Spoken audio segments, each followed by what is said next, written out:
On a mission to bring his Transcendental Meditation technique to the West, Maharishi Mahesh Yogi first met the Beatles in Wales in 1967.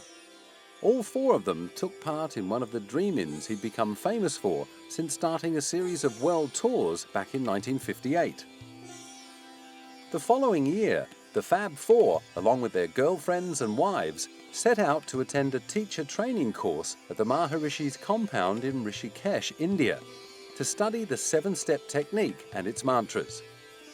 Dogged by the media, he was asked what John, Paul, George and Ringo would have to do to qualify as teachers of the technique.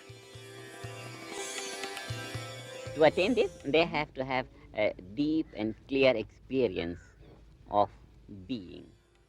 The Beatles weren't the only celebrities who wanted to uncover the spiritual secrets of transcendental meditation. The Guru's list of students also included Jane Fonda, Shirley MacLaine, the Rolling Stones, the Beach Boys, Deepak Chopra and Mia Farrow. In fact, it was a rumour that the Maharishi had made sexual advances to Mia that led to the Beatles' abrupt departure from the compound before completing the course, although the surviving members of the band have since stated they believe that the rumours were false.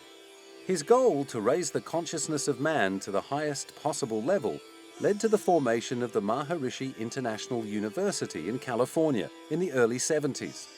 It has since moved to Fairfield, Iowa, and houses all the Maharishi's taped lectures and writings, as well as his teachings on the science of creative intelligence, all based on ancient Hindu Vedic mythology.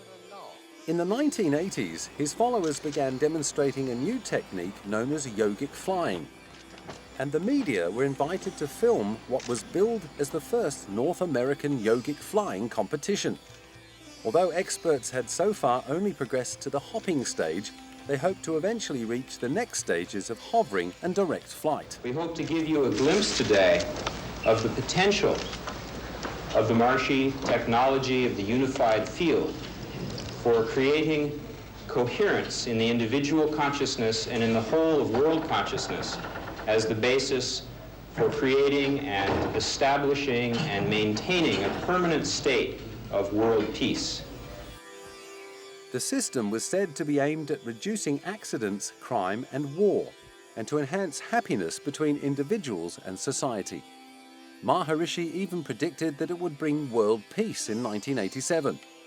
And when talks between US President Ronald Reagan and Russia's Mikhail Gorbachev ended in a nuclear arms breakthrough, he gave the credit to mass meditation. Although he may not have achieved world peace, his method of meditation, designed to empty the mind, gained such widespread recognition among scientists and psychologists that it was even introduced in US prisons to help calm inmates. When he died in February 2008 at the age of 91, he was mourned by millions. More than 5 million people in the world practice his transcendental meditation, the most widely practiced, extensively researched system of meditation in the world. Maharishi was extremely special in this world. He's left a huge legacy. He's the one who brought meditation to the world. He's the one who encouraged scientific research on the effects of meditation 50 years ago, which brought meditation out of the realm of mysticism and into the light of mainstream science, mainstream society.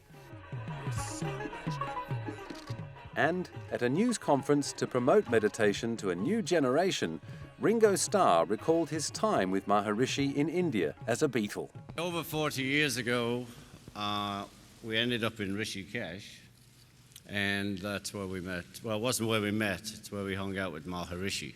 We'd met him a few months before in Wales. And since then, sometimes a lot and sometimes a little, I have meditated.